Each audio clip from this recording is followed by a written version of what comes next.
Do Pai, do Filho e do Espírito Santo. Amém. Louvado seja nosso Senhor Jesus Cristo, para sempre seja louvado, com nossa Mãe Maria Santíssima e nosso Pai São José. A que caiu na terra boa são os que ouvem a palavra com o coração reto e bom, retêm-na e dão fruto pela perseverança. Ninguém acende uma lâmpada e a cobre com um vaso ou a põe debaixo da cama, mas a põe sobre um castiçal para iluminar os que entram. Porque não há coisa oculta que não acabe por se manifestar, nem secreta que não venha a ser descoberta. Lucas 8, 15 a 17. No dia de hoje, daremos conclusão à parte referente ao texto do Padre Giorgio, deixando mais espaço a ele, e amanhã, se Deus quiser, pretendo gravar um vídeo conclusivo com alguns pontos do texto do Padre Faré que poderão suscitar algum esclarecimento, ou, na verdade, suscitar alguma dúvida dos ouvintes, para que a gente possa, então, pontuar, né, esses aspectos que são de extrema importância. Mais à frente, como foi dito, pretendo trazer outros textos do Padre Faré que vão trabalhar um ou outro ponto da homilia e que são ainda pontos bastante controversos e geradores, né, de dúvidas, de confusão, mesmo entre o clero. Talvez prioritariamente entre o clero e que depois se reflitam ao público laico. Então, sem mais delongas, vamos retomar o texto do ponto em que paramos. O primeiro aspecto a ser tratado no vídeo de hoje é a manipulação das versões oficiais da Declaratio. E aí continua o Padre Faré. Após a declaração de Bento XVI, houve uma clara vontade de inúmeros altos prelados e dos meios em geral em difundir as palavras do Papa Bento no sentido de uma verdadeira abdicação do papado. Para dar um só exemplo, lhes mostrarei como as traduções oficiais da Declaratio, publicadas pela Santa Sé, fonte, foram manipuladas em comparação com o latim original a fim de parecer um ato de abdicação válido. O Papa Bento XVI escreveu e pronunciou a Declaratio em latim. Posteriormente, as oficinas competentes do Vaticano prepararam as traduções a vários idiomas nacionais. Nestas traduções, podemos observar dois tipos de anomalias. Em muitos idiomas europeus se ocultou a distinção entre munus e ministerium, ambos os termos traduzidos com uma mesma palavra que significa serviço. Na tradução alemã, a manipulação é ainda mais evidente. De fato, munus e ministerium, ainda que corretamente traduzidos como Amt e Dienst, não sei naturalmente pronunciar, foram intercambiados. A Declaratio em alemão foi manipulada para parecer uma renúncia regular ao munus petrino, que é Amt, AMT, de acordo com o cânon 332, inciso 2. Ademais, importa notar que para a publicação da Declaratio nas Acta Apostolic Sedis, o boletim oficial do Vaticano, se forjou um título que a faz parecer uma abdicação válida.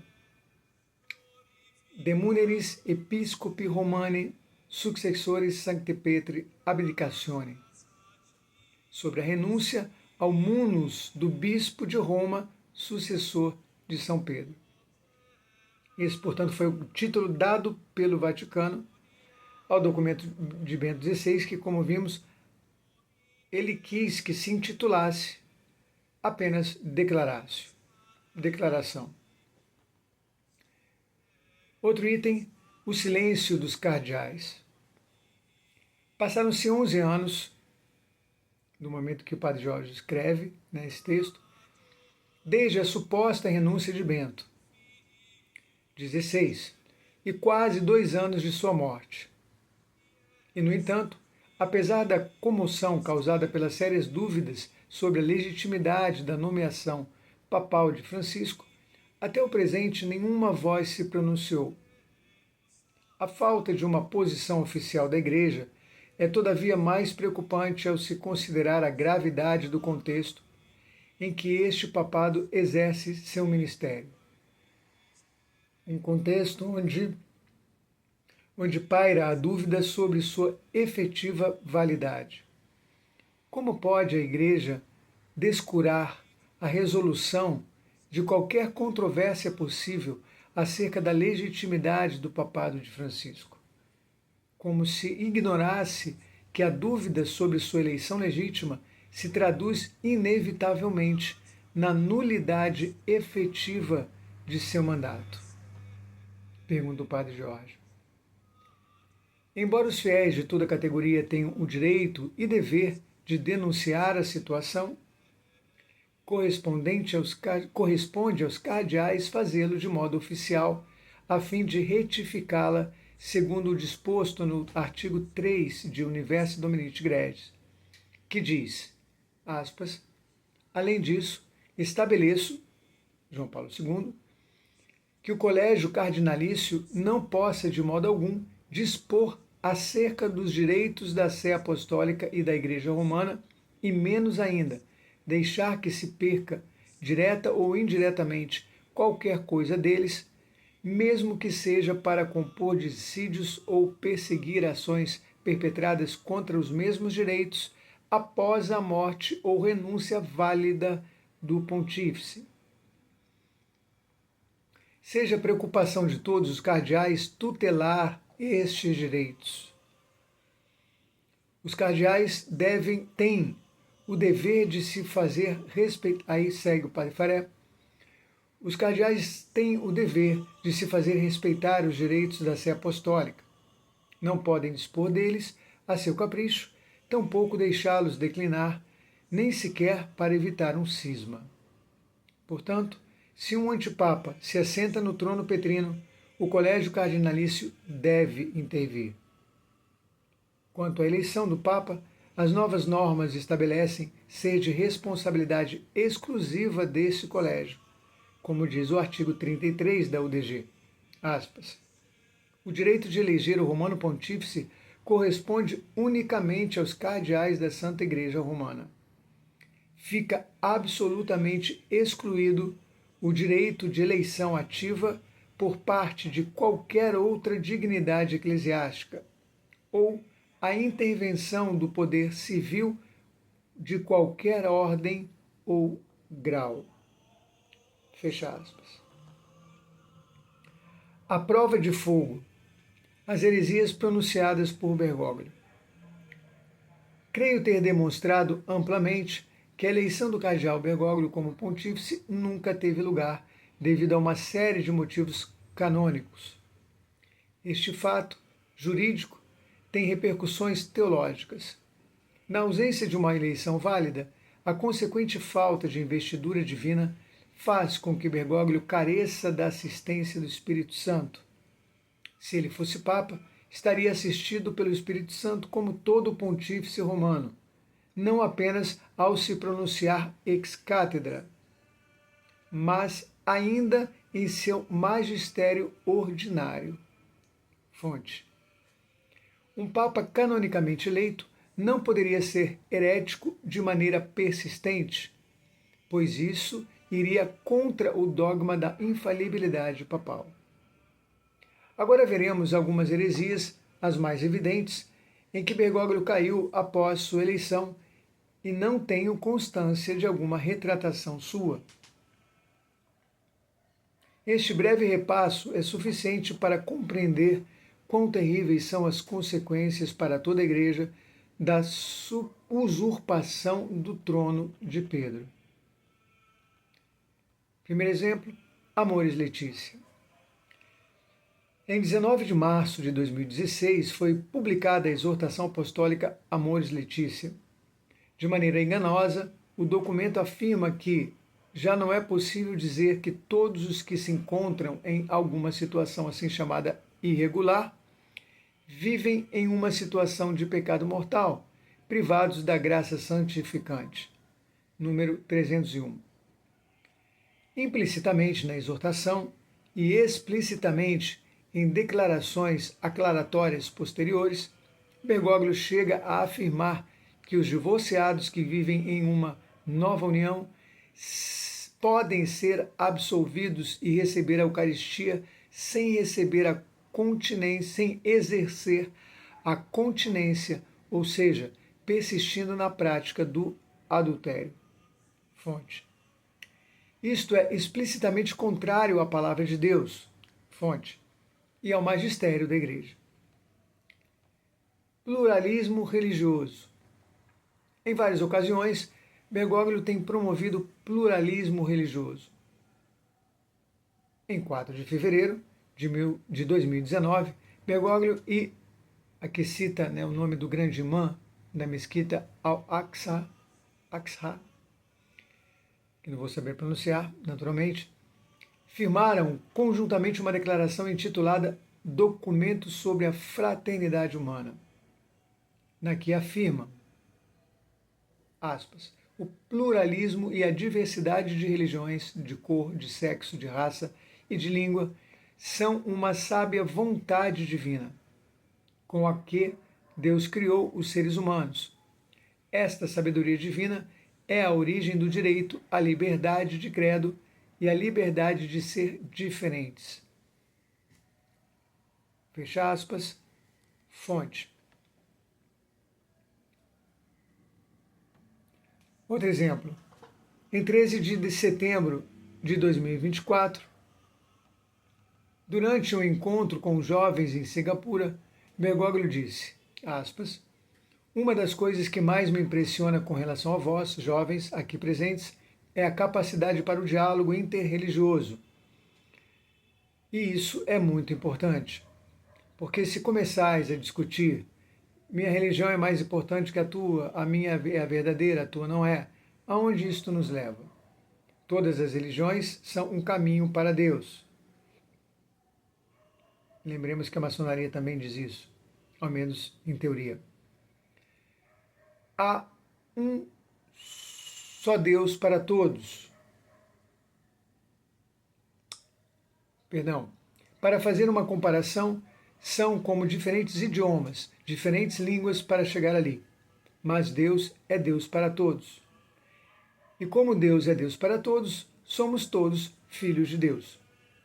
Há um só Deus e nós somos diferentes línguas, caminhos, idiomas para chegar a Deus. Alguns são sikhs, alguns muçulmanos, alguns hindus, alguns cristãos, mas são diferentes caminhos. Fecha aspas, fonte. Outro exemplo, durante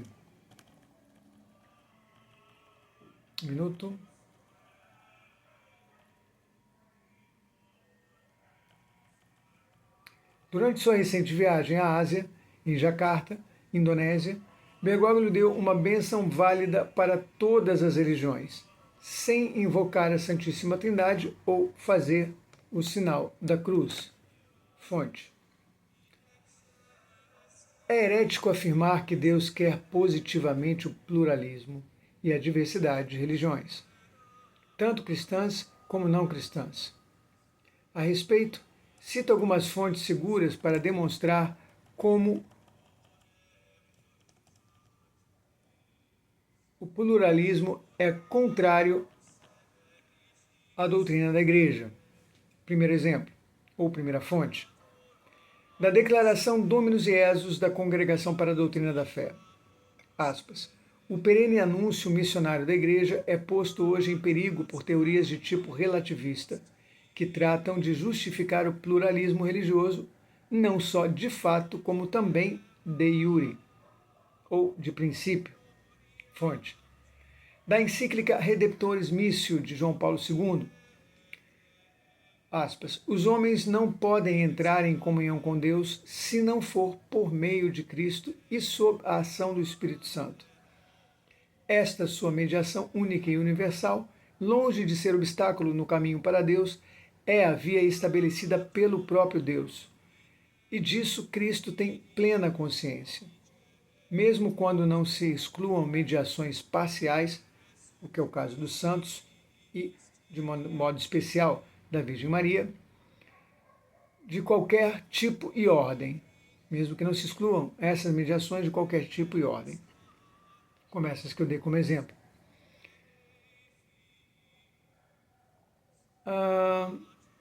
Então, mesmo quando não se excluam mediações parciais de qualquer tipo e ordem, estas, entretanto, cobram significado e valor unicamente pela mediação de Cristo e não podem ser entendidas como paralelas e complementares. Fecha aspas, fonte. Só apenas um pequeno parêntese pertinente. Sempre que se evoca, né, a questão de Cristo como o único mediador entre Deus e os homens, com base naturalmente nas Escrituras, se esquece, e depois, né, que as palavras de Cristo, ninguém vai ao Pai senão por mim, se esquecem ou se confundem esta afirmação de Cristo com mediações em relação ao único mediador. Então, por exemplo, Cristo nunca, jamais disse, ninguém vem a mim senão por mim, mas ao Pai. A segunda pessoa da Trindade diz que ninguém vai à primeira pessoa sem passar por ele. E aqui, como diz a Igreja, pela mediação do Espírito Santo, a ação do Espírito Santo. Portanto, os santos, e de maneira especial a Virgem, de maneira especial São José e mais especial ainda a Virgem, nos levam à segunda pessoa, que por sua vez nos leva à primeira. São mediadores com um único mediador.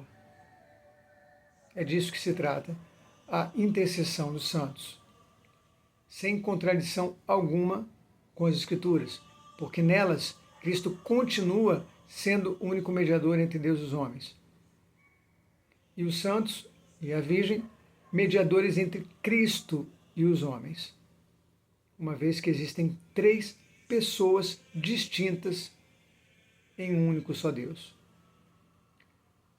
Fecha parênteses, sigamos com o texto. De um discurso de João Paulo II, aspas. Por conseguinte, é errôneo considerar a Igreja como um caminho de salvação ao lado dos que constituem outras religiões, as quais seriam complementares com respeito à Igreja, encaminhando-se juntamente com ela para o reino escatológico de Deus. Assim deve-se excluir certa mentalidade de indiferentismo marcada por um relativismo religioso que termina por pensar que uma religião vale a outra. Fecha aspas, Redemptoris Missio, número 36, fonte. É interessante notar, outro exemplo, que há apenas uns dias, em 16 de setembro de 2024, o arcebispo emérito de Filadélfia, Chaput, escreveu um artigo intitulado O Papa e as Outras Religiões, onde criticou as declarações feitas aos jovens em Singapura.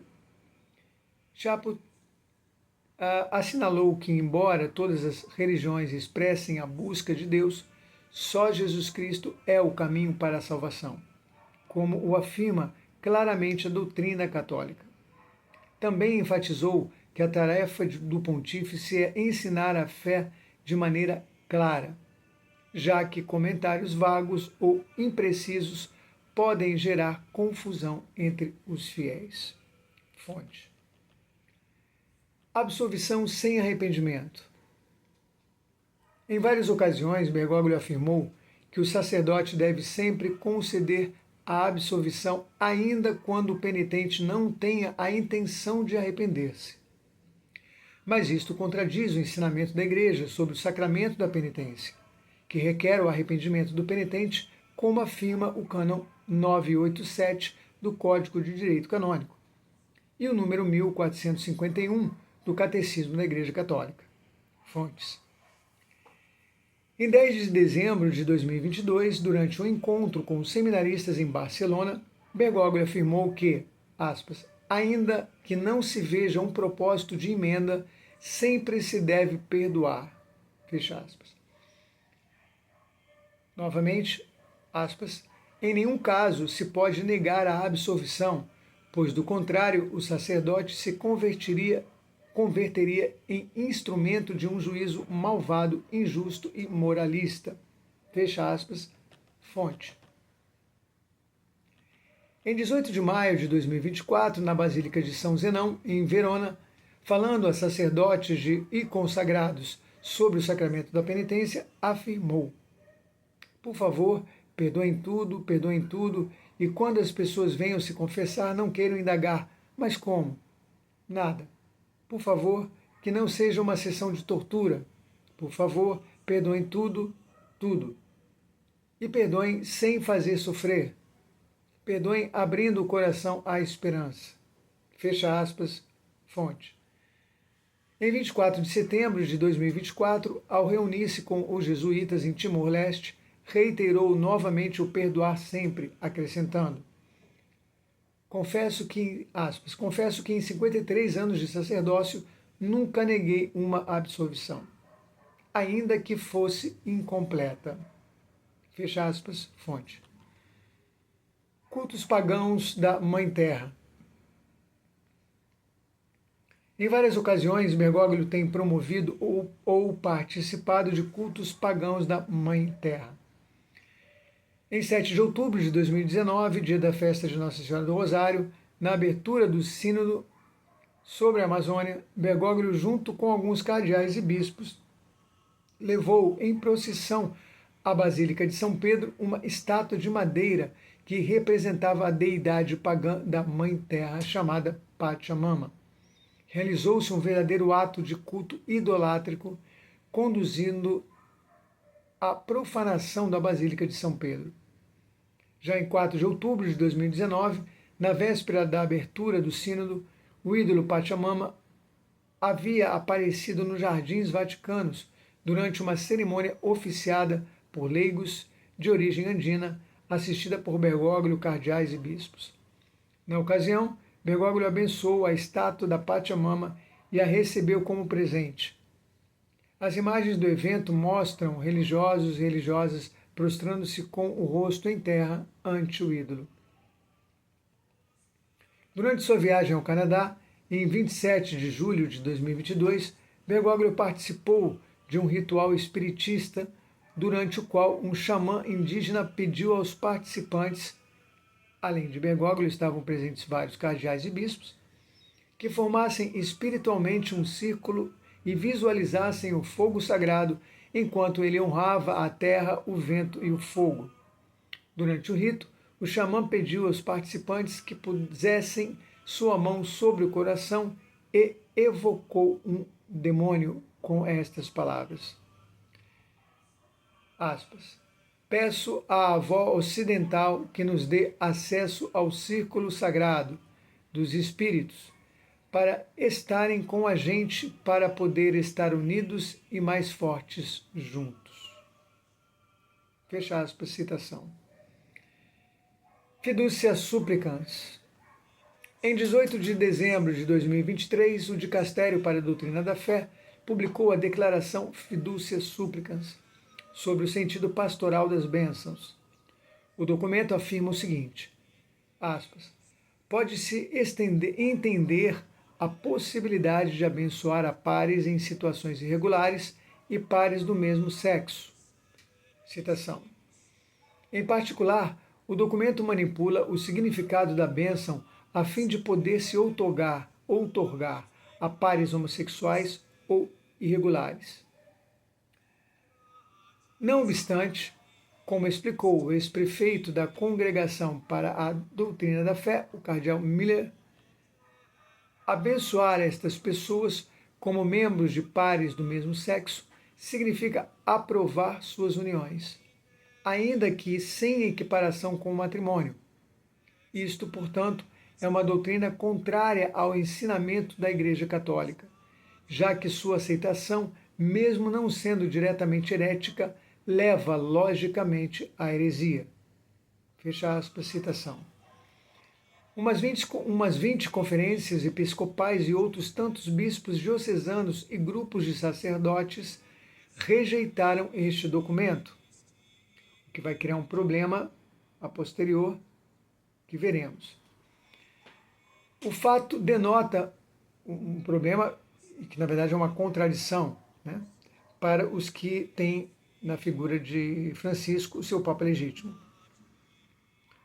O fato denota uma grave contradição, nos diz também aqui o padre Geórgio, já que a quem se considera validamente eleito como Papa, sempre se lhe deve obediência, inclusive em seu magistério ordinário.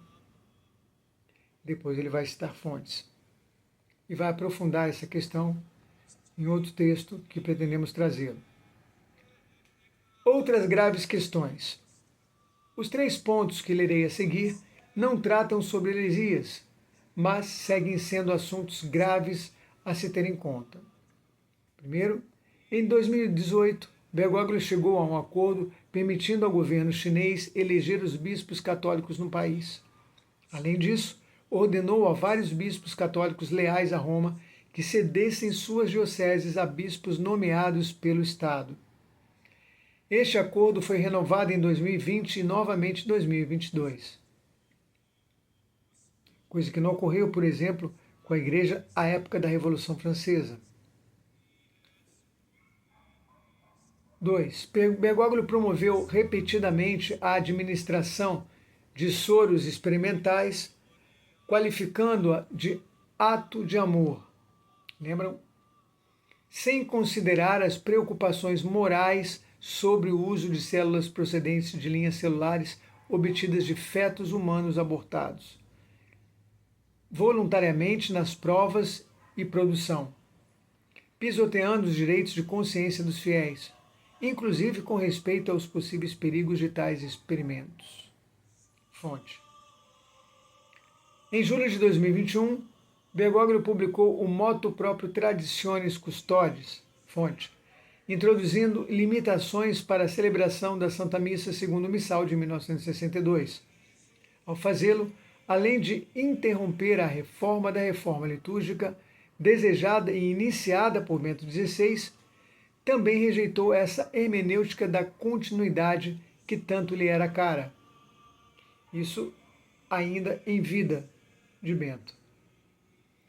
Na posterior carta apostólica Desiderio Desideravi, rejeitou qualquer intento de voltar às formas litúrgicas pré-conciliares, fonte, sublinhando o que já se havia afirmado em Traditionis Custodes, isto é, que os livros litúrgicos reformados são a única expressão da lex orandi do rito romano, fonte.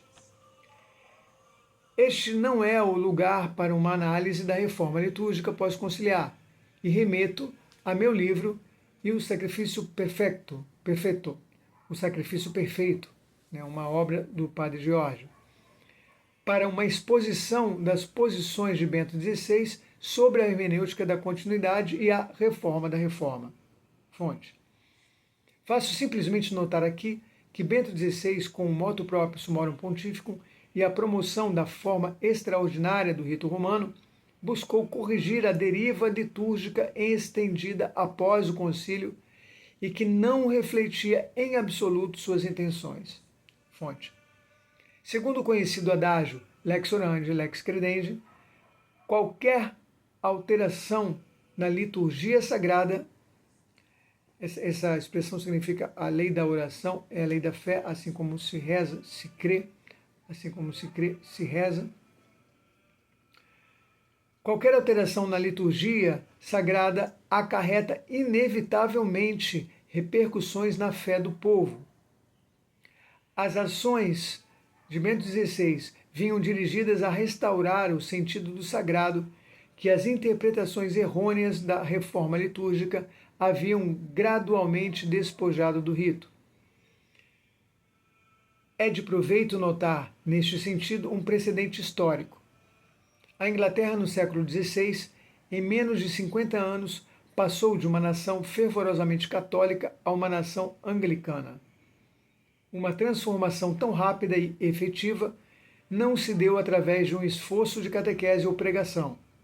Foi obtido por Thomas Cranmer, arcebispo de Canterbury, mediante a simples redação e imposição do Book of Common Prayer, o conjunto de ritos da Igreja Anglicana, em substituição aos livros litúrgicos católicos. Cranmer sabia que, ao transformar a liturgia, conseguiria mudar a fé do povo e assim o foi. Fonte. Sobre isso, pretende-se falar um pouco mais detalhadamente à frente, mesmo com textos do Padre Giorgio. Concluo este ponto reiterando que Bergoglio vem trabalhando claramente para subverter a fé católica desde suas raízes. E isto é possível porque não é Papa. Carecendo assim do munus petrino, isto é, da investidura divina, e, portanto, da assistência do Espírito Santo. Análise da situação atual. 3 possíveis posturas. E aqui chegamos àquele ponto que mencionamos no vídeo anterior a esta série, agora aqui nos cards, ou aqui, sobre os 3 posicionamentos, as 3 situações em que os católicos se encontram, né, desde o conclave que elegeu Jorge Mário Bergoglio. E aqui haverá só uma pequena diferença, né, entre mim e o Padre Giorgio, vou esclarecer a seguir, e que não invalidem absolutamente nada, tudo que está sendo dito, tudo que vem sendo colocado aqui pelo reverendo sacerdote. Naturalmente, né? Bom, desejo agora esclarecer as 3 posturas que podem surgir com respeito à situação da Igreja criadas com a morte do último Papa Bento XVI. E aqui é o ponto, né? Na verdade, essas 3 situações, elas não surgiram após a morte, elas só surgem após o conclave, porque já desde o conclave de 2013, já o próprio ato em si, o próprio evento em si, já cria esta divisão, esta separação dos católicos doravante, como foi dito naquele vídeo meu, posições automaticamente excludentes entre si. A postura bergogliana e legitimista corresponde, 2 pontos, aos fiéis que não são conscientes do antipapado e da sede primeiro impedida e agora vacante, e atuam por ignorância, crendo erroneamente que Bergoglio é o Papa. Quero sublinhar aqui que também existe uma forma de ignorância culpável, é o que nós chamamos de ignorância vencível, e que não se deseja por algum motivo, malícia, soberba, covardia, querer vencê-la.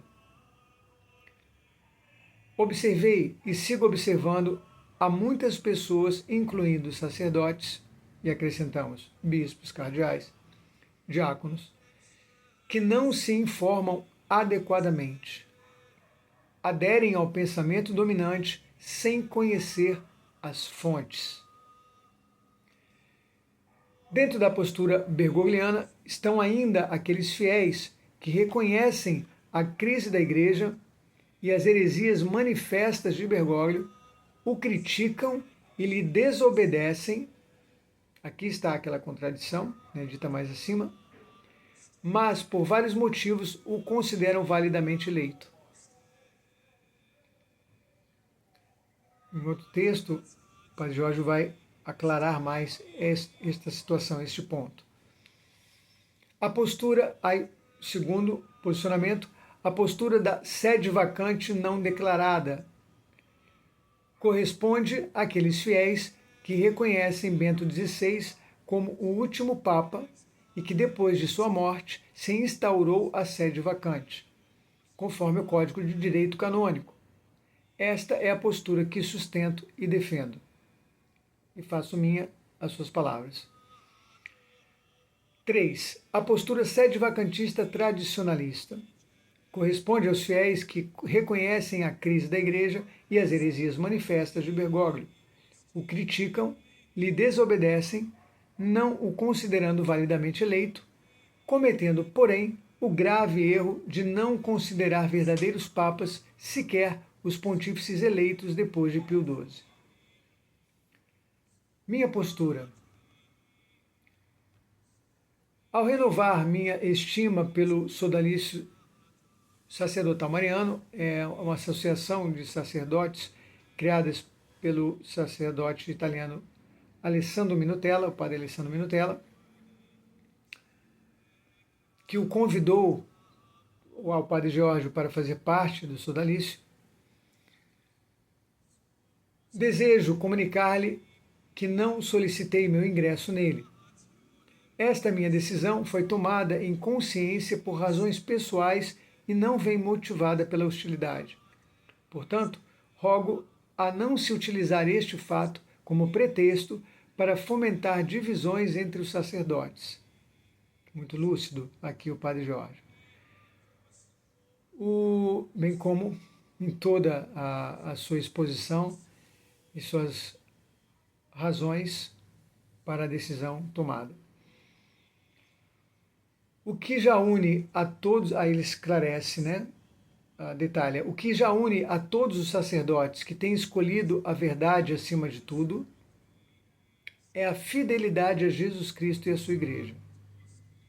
Então aqui este deve ser o elo, né, principal de ligação.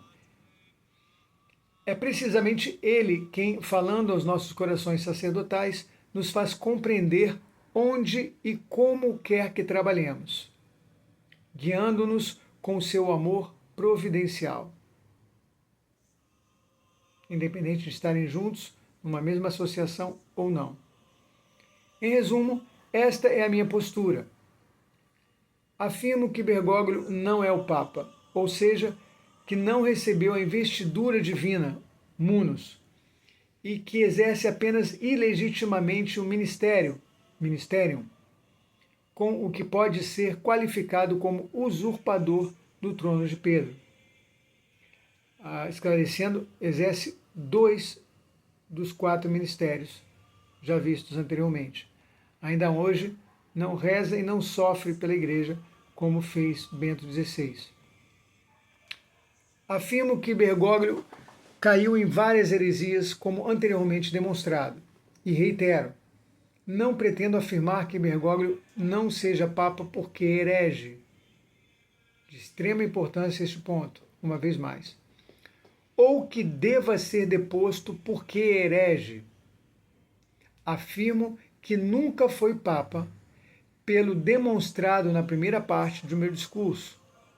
Bento XVI nunca renunciou, portanto, o conclave posterior foi nulo e inválido. O fato de cair em heresia é, em câmbio, a prova da invalidade de sua eleição.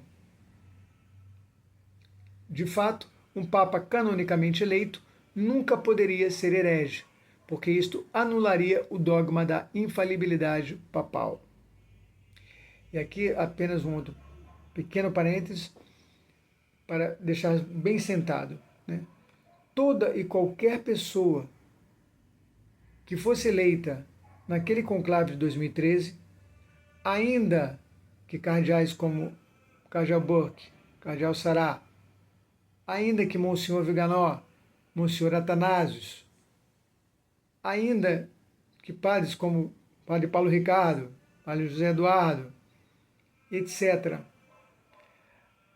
esses homens fossem eleitos, ou pessoas com seu perfil, seriam da mesmíssima forma antipapas.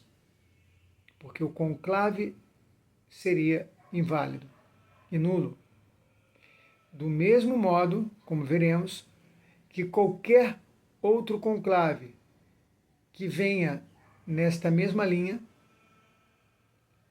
promovido por anticardeais, porque todos os cardeais eleitos, elegidos por Bergoglio, também, ipso fato, automaticamente se tornam e são anticardeais, esses conclaves continuariam inválidos, elegendo outros antipapas. Fecho parênteses. Portanto, espero, orando e sofrendo, orando et patendo, como nos ensinou o Papa Bento XVI. Ele faz referência aqui justamente aos 2 ministérios que Bento manteve para si até a sua morte, o de sofrer e de rezar pela Igreja. Então, espero que os cardeais criados antes de 2013, isto é, excluindo os pseudo-cardeais criados por Bergoglio, intervenham para proteger devidamente os direitos da sé apostólica, segundo o artigo 3 de Universo Dominici Gregis, que é a lei ainda vigente sobre a sucessão apostólica, ou perdão, mais especificamente, sucessão petrina, sucessão pontifícia, papal. Reconhecendo, segundo ponto, sim, portanto espero que os cardeais façam isso, primeiro, reconhecendo a não abdicação do Papa Bento XVI, segundo, declarando a morte do Papa ocorrida em 31 de dezembro de 2022, terceiro, procedendo à imediata convocatória do conclave para a eleição de um novo pontífice legítimo. Dado que o artigo 3 de Universo Dominici Gregis encomenda aos cardeais o poder-dever de intervir para proteger os direitos da sé apostólica em caso de impedimento ou ocupação da sé, eles podem e devem intervir. Reconheço esta como a única via de solução possível, que é a via canônica. Em 6 de junho de 2024, Andrea Cionci, o Cionci, e sua equipe de advogados apresentaram um requerimento de reconhecimento da nulidade da abdicação do Papa Bento XVI, fonte, ante o Tribunal do Estado da Cidade do Vaticano. Passaram-se vários meses, mas o tribunal ainda não respondeu a uma questão tão central como a da validade da eleição de um pontífice, o que é muito grave. Este silêncio, apostasia silenciosa, corrobora ainda mais a suspeita de não se querer abordar o tema, porque fazê-lo significaria admitir estarmos ante um caso gravíssimo. Espero que pronto se examine o requerimento apresentado e lhe seja dado a resposta adequada, iniciando o quanto antes os procedimentos para se restaurar a justiça no cume da Igreja, processando os culpáveis, restabelecendo os injustamente perseguidos e, sobretudo, convocando um conclave válido para a eleição do sucessor do Papa Bento XVI. Voltarei brevemente ao tema da coexistência de 2 papas, lembrando que ao longo da história da Igreja, por diversas vezes houveram 2 papas. Entretanto, em cada um destes momentos, apenas um era legítimo pontífice, enquanto o outro se elegia invalidamente, ou seja, era um antipapa. Isto é o que nos ensina a história da Igreja, que deve ser nossa mestra nesta difícil situação. A verdade sempre triunfou no passado e devemos orar e trabalhar para também triunfar no presente. É o que vemos fazendo também. Por exemplo, com esta série de vídeos e com este canal em si, apesar do blog Caterro já não mais existir. O Papa Bento XVI nos traçou um só caminho para nos conduzir às mãos seguras de um Papa validamente eleito. E esse é o caminho a seguir. Sem duvidar de nossa fé e sem cair na tentação do desalento ou dos atalhos. Não são as leis dos homens, mas as leis da Igreja, que é a esposa de Cristo, as que nos obrigam a crer orar e sofrer pela solução canônica desta crise. Os cardeais intervirão e abrirão um caminho para um conclave válido, conforme as normas de Universi Dominici Gregis. Isto significa confiar em Deus e no Espírito Santo, que assiste a Igreja. Atualmente, qualquer outro caminho não é viável, por ser alheio às normas vigentes promulgadas pelos últimos papas. Naturalmente, ele fala aqui do âmbito humano, terreno. Em uma situação extraordinária como a que vivemos, pode surgir a tentação de se eludir as normas, uma espécie de neopelagianismo, mas é revelador que os últimos dois pontífices, João Paulo II e Bento XVI, tenham intervindo para vincular, fonte, a Igreja a um único modo de eleição, o do escrutínio, por parte dos cardeais eleitores, excluindo explicitamente as alternativas possíveis no passado. Fonte. Faço notar que Bento XVI fez as últimas modificações às normas em 22 de fevereiro de 2013, com pleno conhecimento da situação em curso e não modificou este ponto. Ele se refere aqui ao motu próprio Normas Não Nulas, de Bento XVI, que corrigiu um ou dois pontos ali da Universi Dominici Gregis, de João Paulo II. Ainda que o conclave seja de instituição eclesiástica e não divina, no momento em que o Santo Padre, máxima autoridade da Igreja, legisla nesse sentido, a norma se converte em vinculante e a ninguém lhe é permitido modificá-la na ausência de um Papa reinante.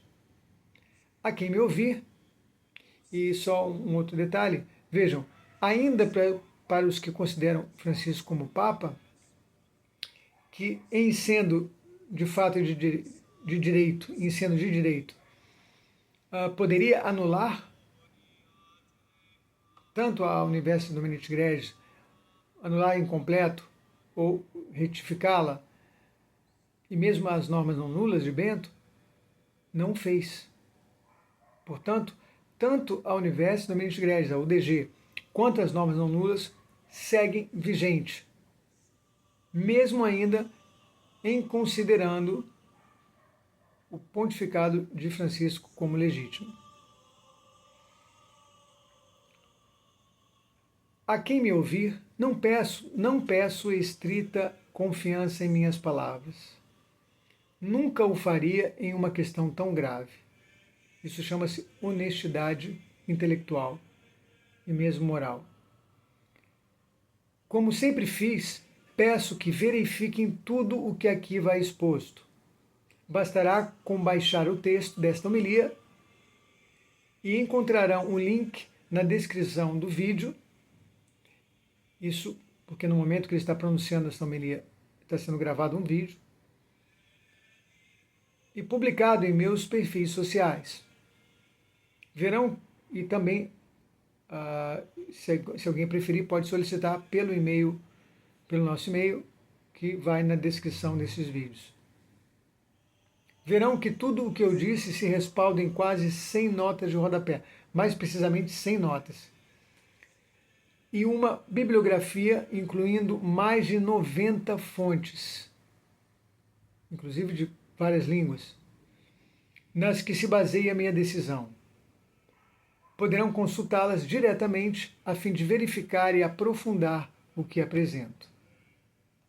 Um comentário teológico.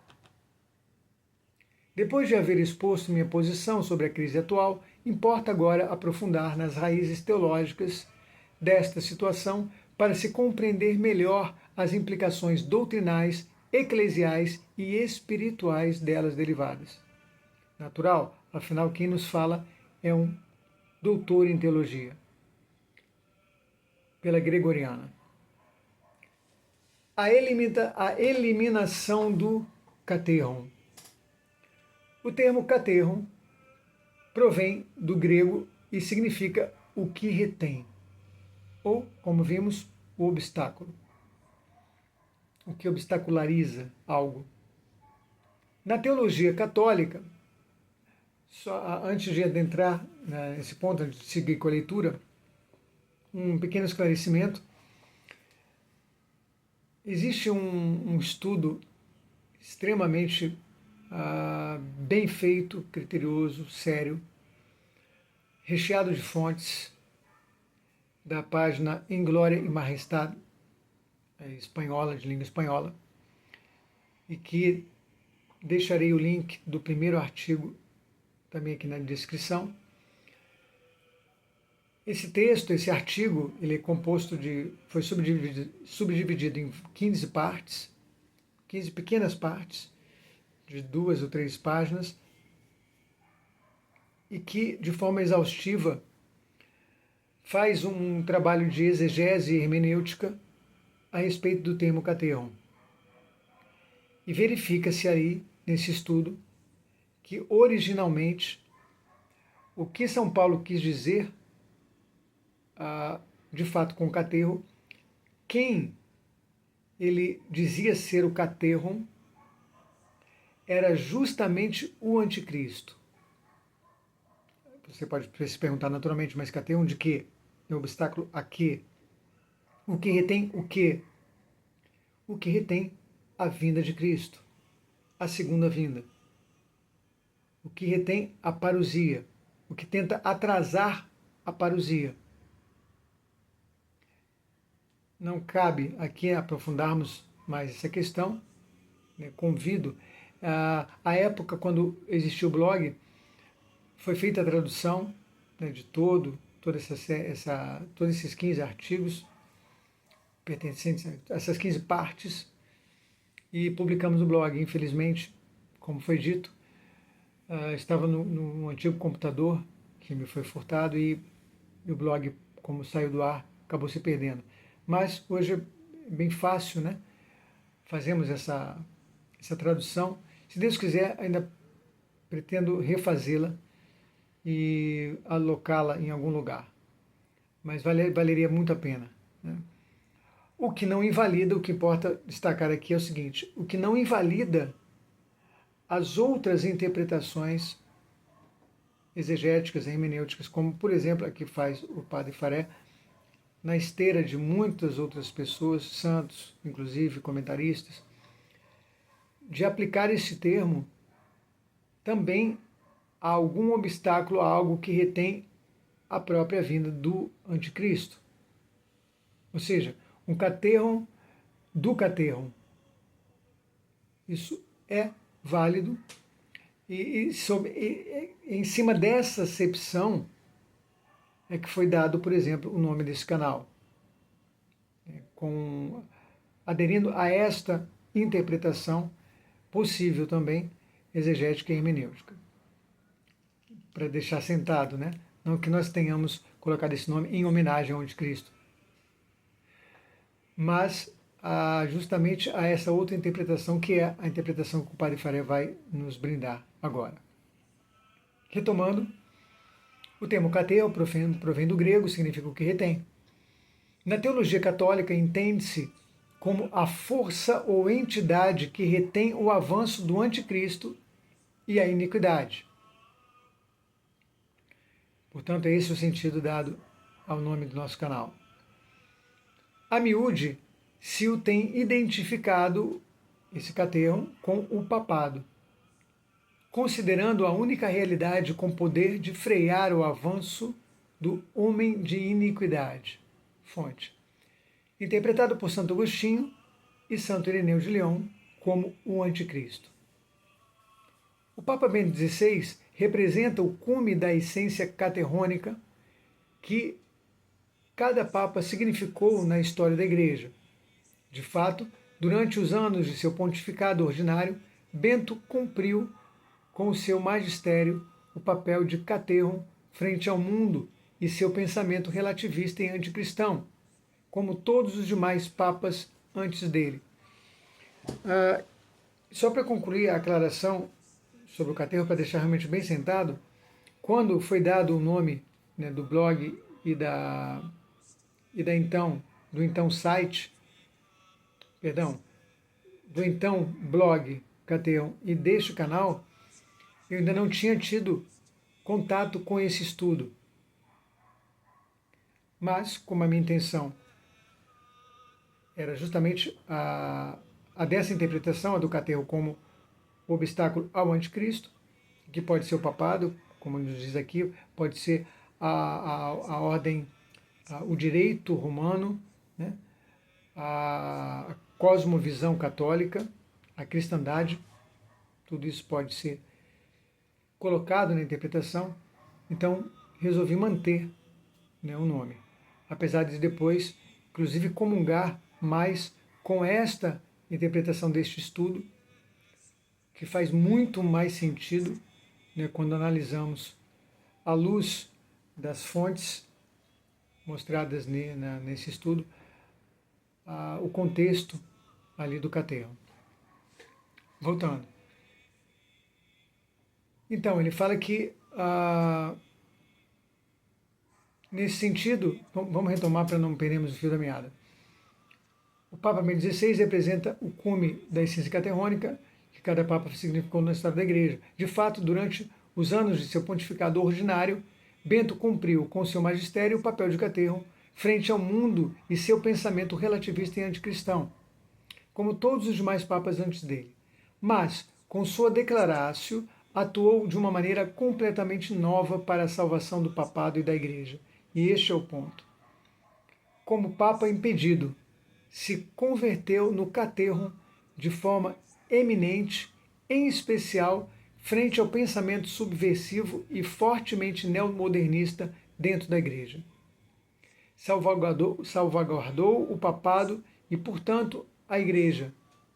Ubi Petrus ibi Ecclesia, dizia Santo Ambrósio, impedindo que a linha antipapal se instaurasse de maneira difícil de se reconhecer, como expliquei anteriormente. Interessante a referência a Santo Ambrósio, né? Uma vez que o Papa Giórgio é de Milão, é milanense. Com a morte do Papa Bento, a eliminação do caterro revelou sem freios uma realidade há muito tramada nas sombras, incluindo, melhor dito, sabotando as decisões da Igreja, mas que até o presente nunca tivera a oportunidade de mostrar-se de modo tão declarado. O que é fato, é evidente. Um problema eclesiológico. A impressão que temos ao escutar diversas vozes do mundo católico é a de que, retirando o Bergoglio, se elimina o problema. É o que achamos que acontece quando tiramos um presidente, né, um governador, um prefeito qualquer. Todavia, não basta retirar Bergoglio, porque ele é o ponto de chegada de um processo longo e silencioso dentro da Igreja, manifestado mais visivelmente a princípios do século XX com o modernismo. Basta lembrarmos da Pascendi Dominici Gregis, de São Pio X. No passar do tempo, foi se desenvolvendo dentro da Igreja uma facção revolucionária com o espírito gnóstico, que de fato rejeita a Jesus Cristo, a reta doutrina, os mandamentos, a moral, a liturgia sagrada. Como já mencionei, há fortes razões para se crer que de trás destes projetos está a mão da maçonaria, há muito infiltrada na Igreja com seus afiliados. E essa história é muito bem documentada. Não me refiro aqui ao que teologicamente se afirmou desde os primeiros séculos do cristianismo, isto é, que a Igreja, a esposa de Cristo, é santa apesar de ser composta de pecadores. Fonte. O que vemos hoje é algo diferente. Dentro da Igreja de Cristo, fiel a Ele, se infiltrou uma entidade alheia, inimiga de Jesus Cristo. Está formada por indivíduos ou grupos que buscam parecer-se cristãos, mas cujos corações e ações são contrários a Cristo e a sua vontade. estavam entre nós, mas não eram dos nossos, como já dizia São João em suas epístolas. Distorcem a doutrina e corrompem a fé. Deles, diria Santo Agostinho, pertencerem a civitas terrene, a cidade terrenal, ou dos homens. Uma realidade que se opõe a civitas Dei, cidade de Deus. E que, embora pareça pertencer à igreja, em realidade não é parte dela. Segundo Agostinho, a igreja pertence só a Cristo. Pertencer à igreja, em realidade não é parte dela, pois, segundo Agostinho, a igreja pertence só a Cristo. Esta entidade foi ganhando progressivamente força até se tornar majoritária na hierarquia eclesiástica e também entre os religiosos e leigos, ao ponto de Bento XVI, como já dito, chegar para Monsenhor Felé, então superior da Fraternidade São Pio X, e dizer: minha autoridade termina desta porta para fora. Por isso a questão dos Vatiliks, por isso tanto boicote sofrido por Bento, a ponto de nos sinalizar que as forças dele já não eram mais suficientes para o governo da igreja. E várias outras pistas. A dificuldade, voltemos, a dificuldade para compreender a presente situação radica em se tratar de um momento único na história da igreja. Uma vez mais, o ineditismo do que ocorreu nos exige, ao bom senso, lidarmos com a coisa sobre novos prismas, uma nova lente, baseada no direito mais atualizado, mais abalizado. Os cismas, tal como os conhecemos historicamente, surgiram da oposição aberta entre um grupo que desenvolvia ideias ou práticas consideradas heterodoxas e a igreja institucional.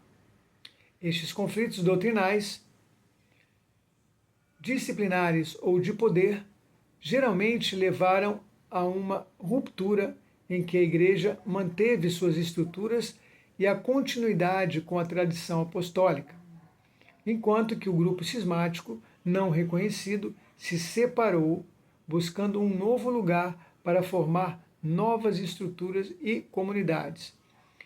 A exceção, por exemplo, ali da época dos arianos, que, como bem disse Santo Agostinho, queriam manter para eles os templos, ficar dentro da estrutura, sem a manutenção da fé, da verdadeira fé e da doutrina. E aí Santo Atanásio vai e diz, Santo Atanásio vai e diz, eles têm a fé, eles têm os templos, mas nós temos a fé. E é isso que importa. E é isso que vai estar acontecendo novamente na igreja, o que é diferente de dizer que existe uma igreja católica adulterada, prostituta, como querem os protestantes, ou seja, que o que o Padre Jorge sinaliza aqui em outros lugares é que a igreja permanece a mesma, sua doutrina permanece a mesma, existe só uma igreja católica apostólica romana, porém, hoje, repleta de joio, que já se mistura e confunde bastante ainda com o trigo, mas que a cada dia que passa está se revelando realmente ser o que é, separando-se na prática, de forma cada vez mais evidente, mais visível, do trigo. É o que Jesus disse que, chegado em determinado ponto, já vão estar bem separados, bem distintos, para poder então ser cada um ceifado e destinado aos seus lugares de direito. A situação atual, ao contrário, se desenvolveu sem muito ruído. Os inimigos de Cristo infiltraram-se na igreja de maneira subreptícia, foram lentamente conquistando cargos e postos de poder, sendo levada a cabo esta operação de tal modo que passasse desapercebida a maioria dos fiéis, alheios à subversão em curso. Mesmo os mais inteligentes, os mais dotados, os mais eruditos, os mais estudados. De fato, um cisma oculto foi produzido. Fonte: onde o grupo cismático tomou o poder, ocupando os cargos de governo, administrando as estruturas e perseguindo os católicos perseverantemente fiéis. Falo de cisma porque esta entidade, ao ganhar poder, se desvinculou progressivamente da obediência à Igreja mesma, até, como vimos, tornar impossível o governo do Papa reinante e socavar a sucessão apostólica. O componente subversivo condiciona cada vez mais a fé e a moral de grande parte dos fiéis, que agora correm o risco de não mais poderem reconhecer a deriva doutrinal diante de si. E isso aqui é um dos aspectos mais graves de todo esse imbróglio papal de 12 anos. A cada dia que se passa, para a maioria, vai se tornando cada vez mais difícil se enxergar a verdade, porque já vamos ficando cada vez mais embotados de erro, de engano, de sofismas, de aparências, legitimando o ilegítimo, legalizando o ilegal.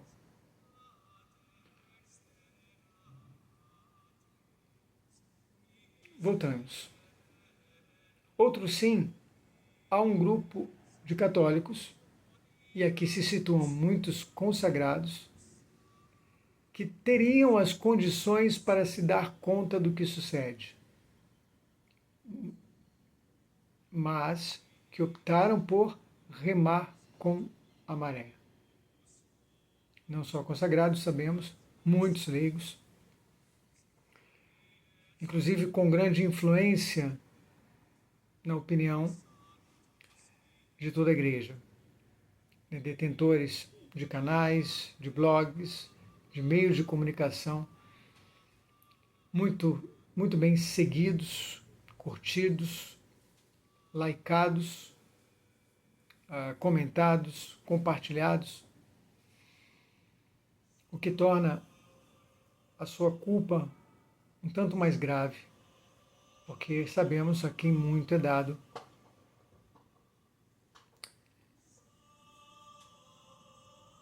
Talvez o façam porque ser fiel a Jesus Cristo e a sua igreja é difícil, ao passo que uma moral permissiva não inquieta suas consciências.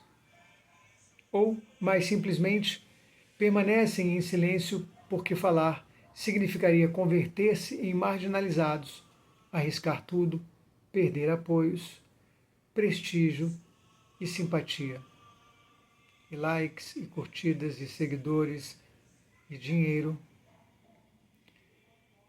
Não me refiro aqui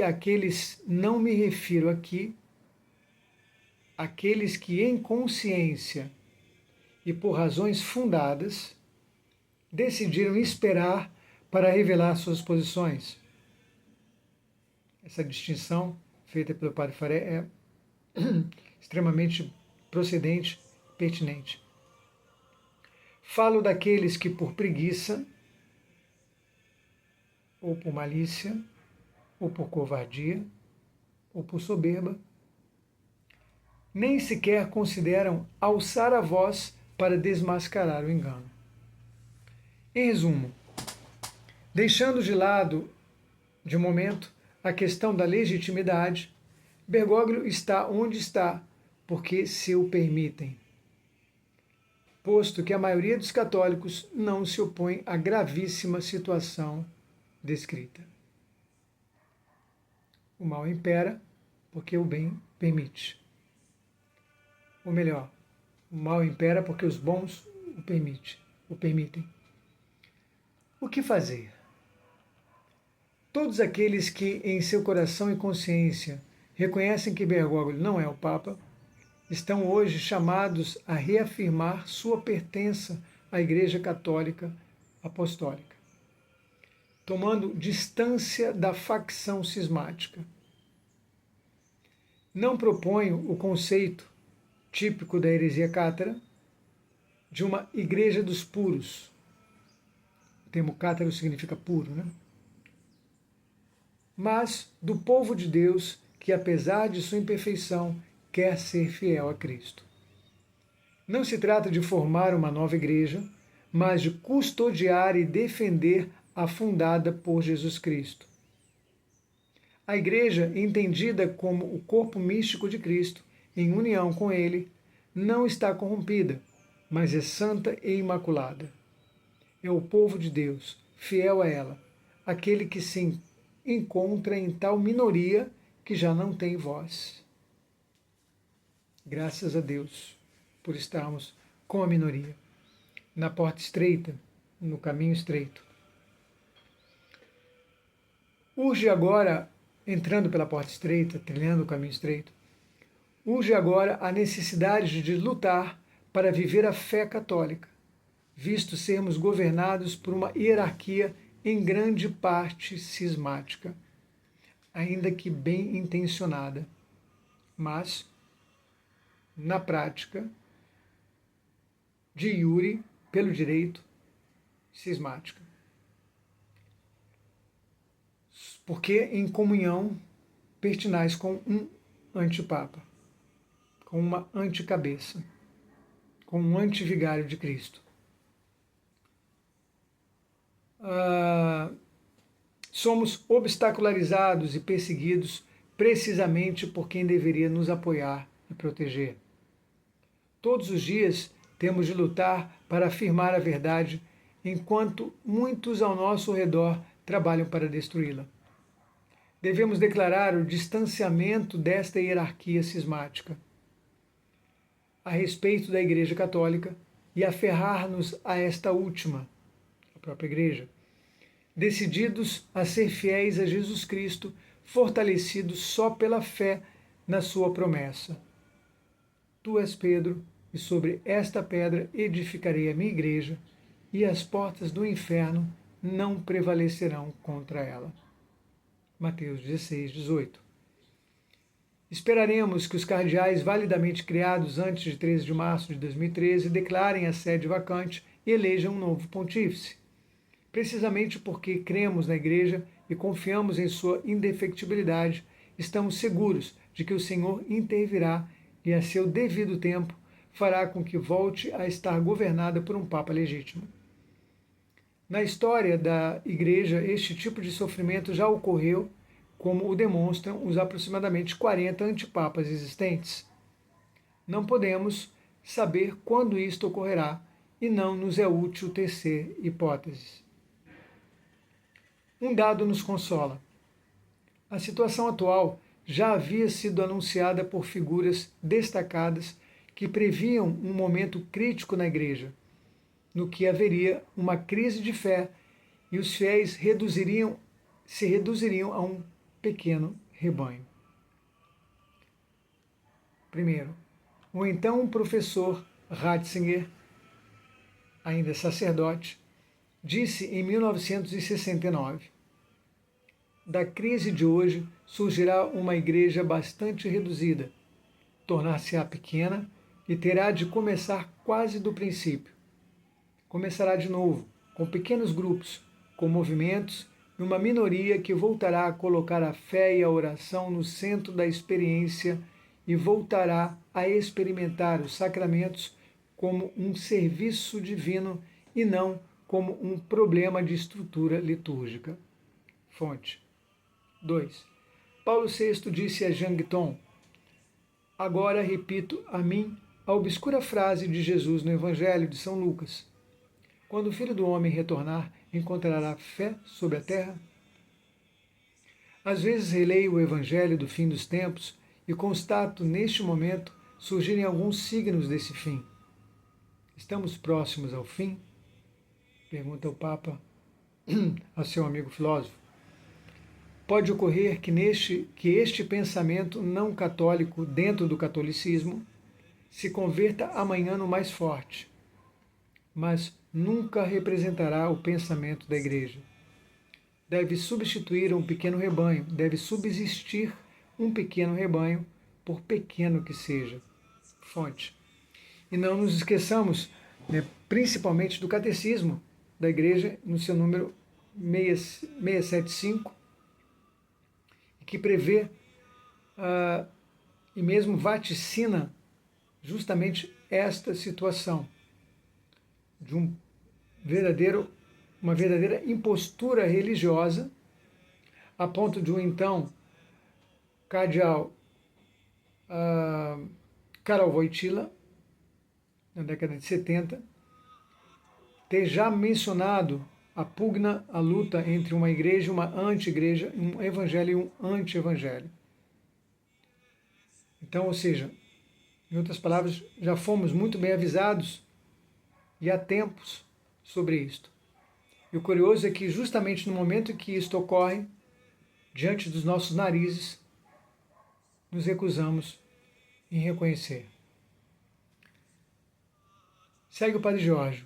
Enquanto isso, aqueles que reconhecem a verdade estão chamados a anunciá-la com força, cooperando pelo bem da Igreja, em obediência ao estabelecido pelo Cânon 212, incisos 2 e 3 do Código de Direito Canônico, por seu turno, inspirado no número 37 da Constituição Lumen Gentium do Concílio Vaticano II, que outorga a todos os fiéis o direito de manifestar suas necessidades e, inclusive, o dever de expressar sua opinião sobre o concernente ao bem da Igreja.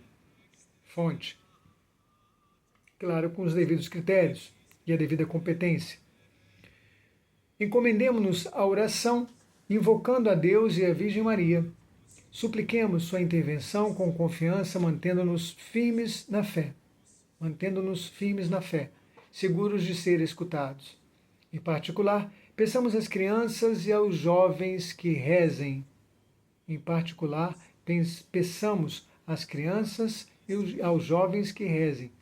Expliquem a verdade a seus filhos e netos, a fim de poder ser interiormente chamados a participar. Eles também estão envolvidos neste drama. A oração e o sofrimento de suas almas inocentes é o melhor incenso a se elevar a Deus. Palavras de um verdadeiro místico. Uma alma contemplativa. Resistamos sem medo nem desalento neste tempo de grande prova. Teremos que aceitar ver muitas pessoas queridas permanecer no erro. Ofereçamos estes sofrimentos pelos cardeais chamados a intervir, declarando a sede vacante. E acrescento eu, mesmo por todo o clero que vem se conscientizando dessas questões e vem se posicionando,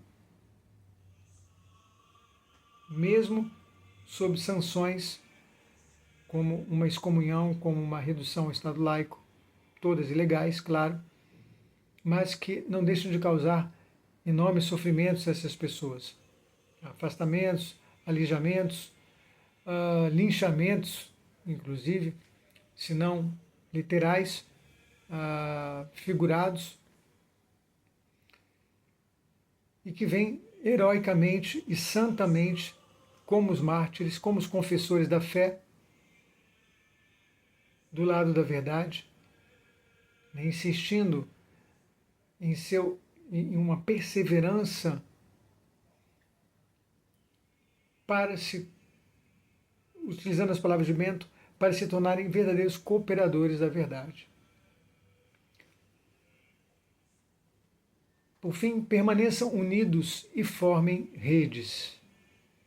Agora, mais do que nunca, será crucial forjar relações verdadeiras, frutíferas e santas que nos ajudem e ajudem a outros a cultivar uma verdadeira vida sacramental e espiritual. Chegou o tempo de intervir seriamente em nossa fé, em nossa vida de fé, com generosidade e criatividade. coloquemos à disposição o que somos e temos a serviço da Igreja. E aí, como um último item, o da homilia, intitula O que farei? Talvez se perguntem o que farei a partir de agora. Exatamente o mesmo que fiz até o momento. Sou um sacerdote católico. Seguirei sendo e fazendo o que faz um sacerdote. Evidentemente, já não celebrarei a missa em comunhão com o Papa Francisco. Como ocorreu comigo, entendo que se necessite tempo e uma grande reflexão para assimilar uma verdade tão grave. Por isso, não busco uma compreensão imediata e compartilhada desta minha decisão. Para alguns poderia ser uma surpresa, para outros uma confirmação de algo que já imaginavam e para outros ainda uma certeza amadurecida com o tempo. Desejo acompanhar e estar próximo de todos aqueles que compartilhem o que lhes disse até agora, mas também daqueles que têm mais dificuldades para o fazer. Sei que para alguns de vocês esta minha decisão pode gerar confusão. Quero assegurar-lhes que meu compromisso com vocês e com o meu crescimento espiritual não muda. Sempre estou disposto a acompanhá-los, escutá-los e apoiá-los e permaneço à sua disposição para esclarecimentos e perguntas. Quem desejar contactar-me pessoalmente poderá fazê-lo através dos meus perfis nas redes sociais, da página veritatemcaritate.com ou o e-mail encontrado ao final da versão escrita desta homilia. Estou ainda disponível para colaborar livremente com todos os sacerdotes que desejem, para ajudar-nos em fraternal espírito sacerdotal a cumprir com nossa missão neste tempo tão grave. O que deve unir-nos é o amor a Jesus Cristo e à Igreja Católica. De fato, eu mesmo já fiz uma ponte entre alguns sacerdotes e o padre Geórgio Maria Faré. E rezo, para que esse contato seja frutífero, para ambos e para os seus fiéis, em consequência. De minha parte, Padre Geórgio, sinto que chegou o momento de testemunhar pessoalmente a determinação de enfrentar o que me espera, mas não desejo emitir juízos sobre os sacerdotes que, embora tenham compreendido, não anunciam a sede vacante ou denunciam publicamente o antipapado em curso. Há muitas razões por trás destas decisões e não podemos saber o que o Senhor pede a cada um. Sensato. Não se deve pensar que esta atitude se origine necessariamente de covardia. Corretíssimo. Agradeço a valente decisão dos sacerdotes que foram os primeiros em sair à luz. E aqui eu sempre gosto, de citar um nosso exemplo, o que ocorreu desde o princípio, e inclusive a sua menção ela é feita de modo implícito, não citando nomes, no livro de Estefania Acosta, Bento XVI, Papa Emérito, e que é do padre Jumirei da Cruz, que desde o início, desde o princípio, mostrou-se publicamente, deu a cara à tapa, como dizemos, favorável, a toda essa questão, ou seja, a compreensão disto. Ele, desde o início, me disse pessoalmente e manteve a sua palavra até hoje, verdade seja dita, coerente com a sua postura, com a sua posição. Desde o início, nunca celebrou em comunhão com o antipapa Francisco, sempre com Bento XVI, e há de 2 anos para cá, em sede vacante. Então, mais uma vez, minhas congratulações, meus agradecimentos públicos, ao padre Jumirei da Cruz, o único brasileiro, o único sacerdote brasileiro a fazer isto. E assim, ainda que ele não tenha dimensão disto, um instrumento, um modelo no seu silêncio, né, na sua discrição, na sua prudência, um modelo, um exemplo a ser seguido, né, por todos os sacerdotes, guardadas as devidas proporções, inclusive como o Padre Jorge fala aqui, do que Deus pede de cada um, mas mais cedo ou mais tarde, chamados, né, a seguir o exemplo do Padre Jumirei. Creio que é meu direito, prerrogativa e, de fato, dever de caridade ter dito tudo o que disse hoje. Espero que esta minha intervenção possa servir como um convite às autoridades eclesiásticas a responderem às questões aqui expostas, refutando-as, se puderem, com argumentos respaldados por fontes próprias do direito, corrigindo-me se e onde me equivoquei, aconselhando-me se considerarem necessário, iniciando assim um diálogo construtivo próprio de quem declara querer viver na obediência a Jesus Cristo. Ele faz uma citação e cita a fonte. Na verdade, a obediência a Jesus Cristo, na verdade, é justiça. Reitero que sou e continuo sendo filho da Igreja, Santa Teresa de Jesus, e com grande satisfação reconsiderarei todas as minhas afirmações se me for demonstrado algum equívoco meu. Novamente, isto é integridade intelectual, isto é integridade, retidão moral. Esta investigação me custou muito esforço, pelo que peço a todos que não estejam de acordo comigo a evitar objeções superficiais e, em troca, apresentar argumentos sérios baseados no direito canônico, a história da Igreja, a teologia e o conhecimento do latim elementar. Por outro lado, uma discussão com opiniões diferentes, apresentadas com competência, só pode enriquecer-nos, graças à complexidade do tema. E aqui, inevitável, uma sugestão para as pessoas que, de fato, estão preocupadas, ou, mais ainda, de fato, amam a Deus, a Igreja e ao Papado. Que possam fazer, por exemplo, como fez recentemente John Henry Westen, de LifeSite News. Promovam, deem espaço ao debate, deem espaço ao contraditório. Uma coisa sou eu aqui com a minha querida, amada meia dúzia de gato pingado. Outra coisa são os meios que chegam a milhares e milhões de pessoas. Saiam da zona de conforto. Promovam o contraditório. Promovam, por exemplo, disputácios. Ainda mais, principalmente os amantes de São Tomás de Aquino. Os promotores de Santo Tomás do período medieval, aquela parte, aquele momento, né, das profundas discussões sobre os temas, da coragem do embate, né, o ponto alto da escolástica. Vocês têm já hoje material suficiente para isso. Tem vozes abalizadas, credenciadas de um lado e de outro, com seus argumentos. Por que só ouvir um lado? Se a cada dia o outro lado grita na busca da verdade. Porque o que acontece?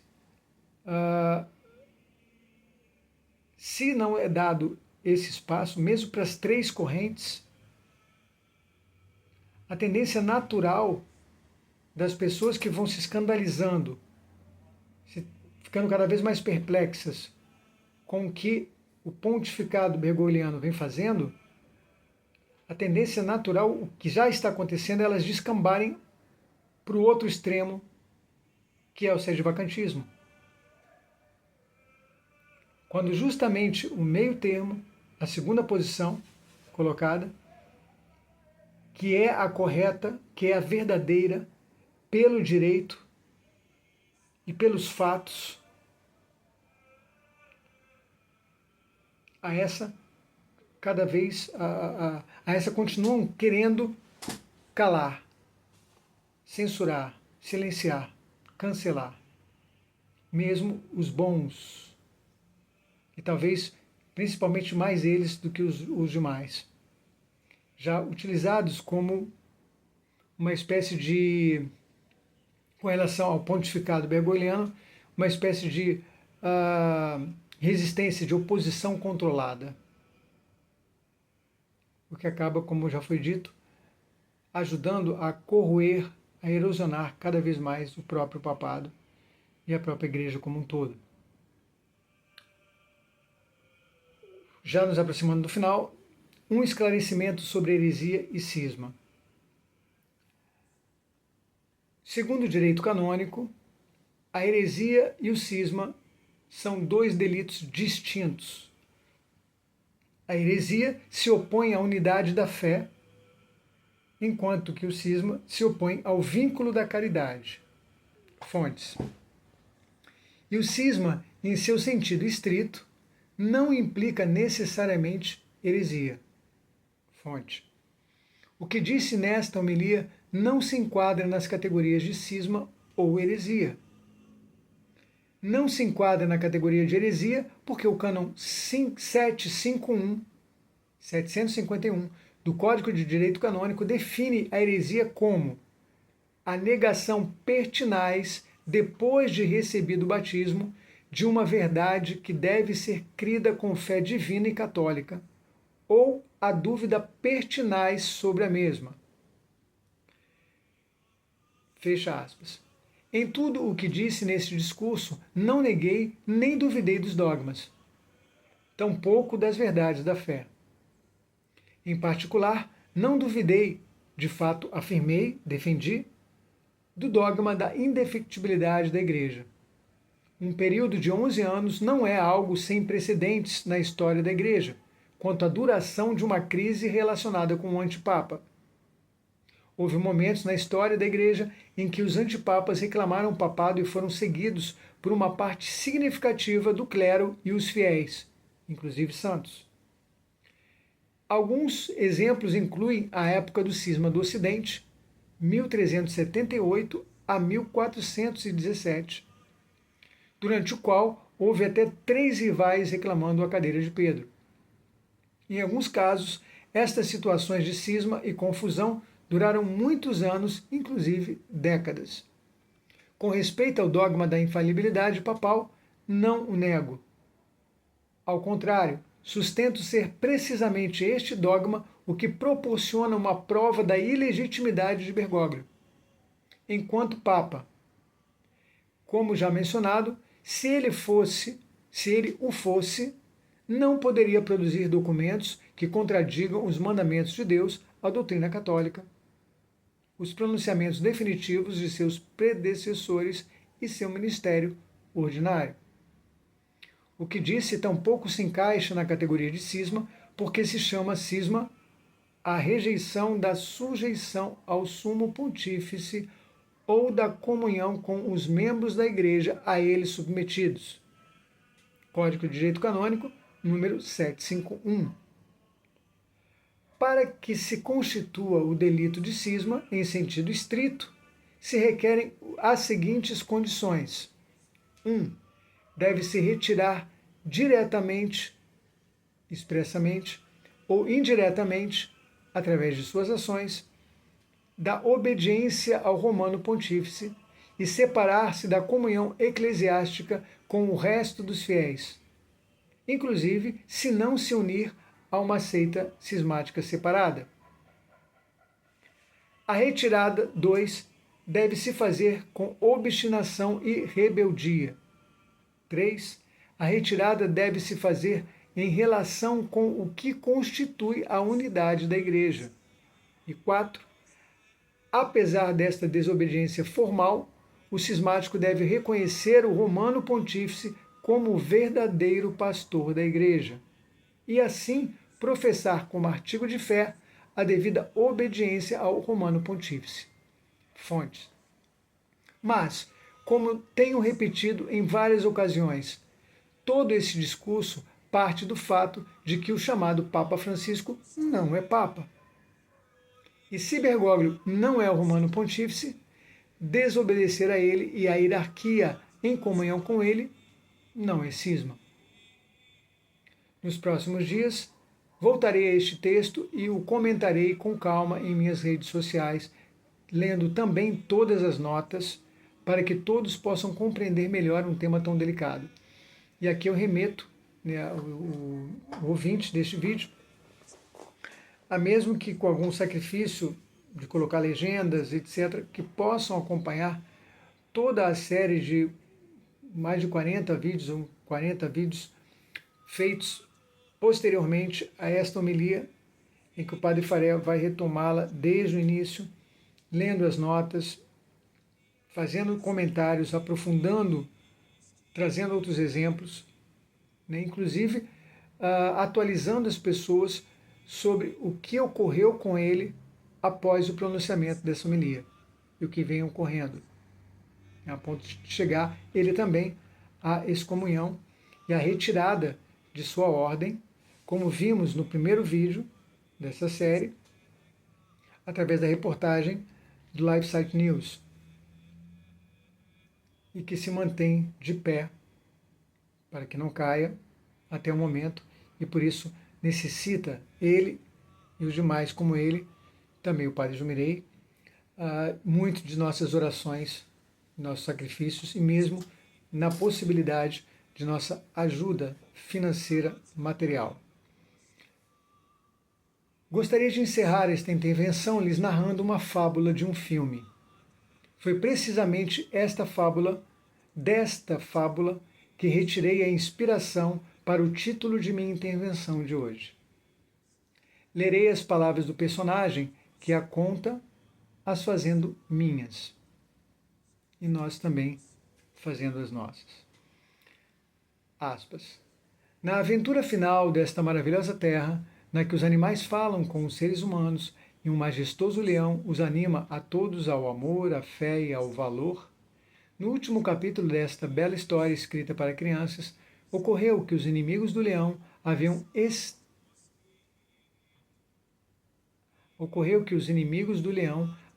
exterminado todos os seus seguidores, exceto 2, um urso e um unicórnio, presos em uma estreita cova junto ao leão.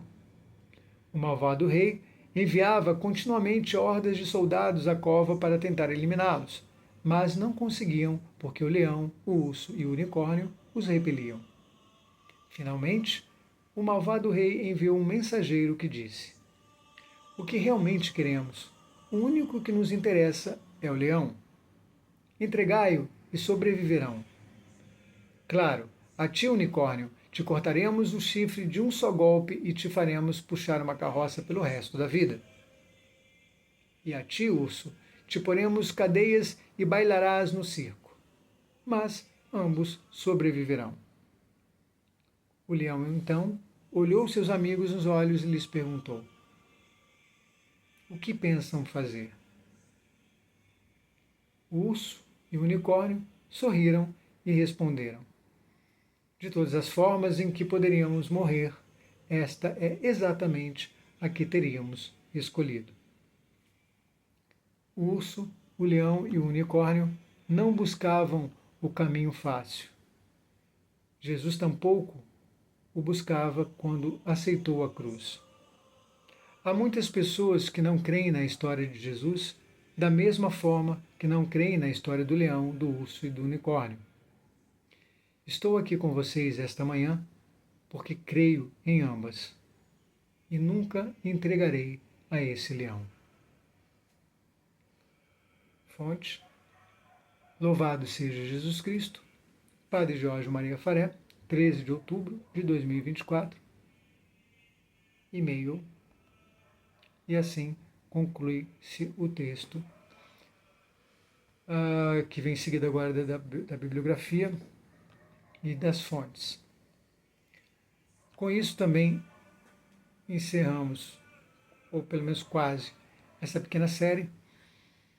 E pretendo amanhã, então, se Deus quiser, fazer um último vídeo conclusivo, né, com algumas observações, comentários meus a esse respeito e aprofundando também um outro aspecto antes de divulgar mais à frente outros textos do Padre Faré sobre questões muito pontuais, necessárias e pontos de dúvida que geram confusão, principalmente para as pessoas ligadas ao setor mais tradicional, que buscam com sinceridade uma maior pureza litúrgica, uma maior perfeição litúrgica, mas que de alguma forma também acabam, mesmo sem saber, sem perceber, resvalando, ali, caindo numa situação não adequada, não ideal, contraditória a certo ponto, em certa medida, ao que eles buscam. E que o Padre nos fez o favor, né, a gentileza, de aclarar. Então, por exemplo, se a missa unacum, em comunhão com Francisco, é válida, não é válida, se as missas tridentinas, em comunhão com um antipapa, se são válidas, não são válidas, se são lícitas, não são lícitas, como essa questão litúrgica, né, realmente atinge a gente, mesmo que imperceptivelmente, e outros detalhes, né, nesse aspecto. A questão da solução que o Padre Jorge aponta, a única solução que ele vê, e também adentrando um pouco, né, no aspecto da profecia, que faz parte de tudo isso.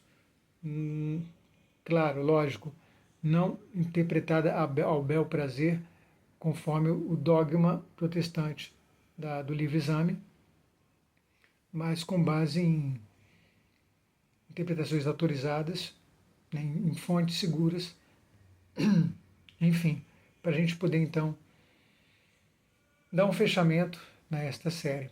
Agradeço a todos, mais uma vez, que estiveram, né, conosco, posso dizer conosco, desde o princípio, e uma vez mais, né, o que importa aqui é que você compartilhe, caso julgue necessário, caso julgue importante, as informações prestadas, porque certamente elas não terão, salvo algum gesto heróico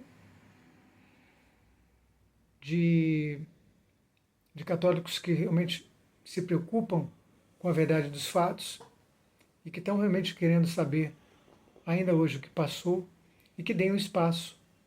Façam como, por exemplo, LifeSite News vem fazendo, dando espaço ao contraditório, até lá, de grão em grão, de pouco a pouco, porque nós sabemos que esse pequeno rebanho, como o próprio nome diz, será um pequeno, e já é, de fato, um pequeno rebanho, e não devemos nos envergonhar disto, muito pelo contrário, nos dias de incentivo, de valorização ou de supervalorização dos números, da quantidade, é muito mais fácil nós nos perdermos da verdade, porque naturalmente a maioria rema com a maré. Isso é preciso ter muito bem claro, independente das nossas misérias pessoais, né, eu sou o primeiro, né, em tê-las, quem me conhece de perto sabe, mas independente disso, Deus continua enviando a sua graça e até mesmo os dons especiais para nós reconhecermos essas graças. E nesse momento, essa questão ainda do papado é uma das maiores graças que eu considero. Ou seja, que aquelas pessoas que estão abertas a essas evidências não colocam muitos caterros à sua compreensão, ao seu entendimento, e se dispõe, pelo menos, a ir a fundo, de uma forma reta, de uma forma íntegra, ir a fundo até encontrar a resposta. Então, ao mesmo tempo, é um grande benefício e uma grande responsabilidade. E como disse o Padre Faré, é preciso agora nós realmente formarmos uma verdadeira rede de amizade, ou seja, amando as mesmas coisas, odiando as mesmas coisas, dentro dentro do que cada um é chamado, dentro da especificidade de cada um, dentro da idiosincrasia de cada um. A gente buscar isso, para que realmente a verdade venha para cima dos telhados. Coloque como uma lâmpada acima da mesa para iluminar os que ainda estão sob as trevas. Louvado seja nosso Senhor Jesus Cristo, para sempre seja louvado com nossa Mãe Maria Santíssima e nosso Pai São José. Que viva nosso santo súbito Bento XVI. Até amanhã, se Deus quiser.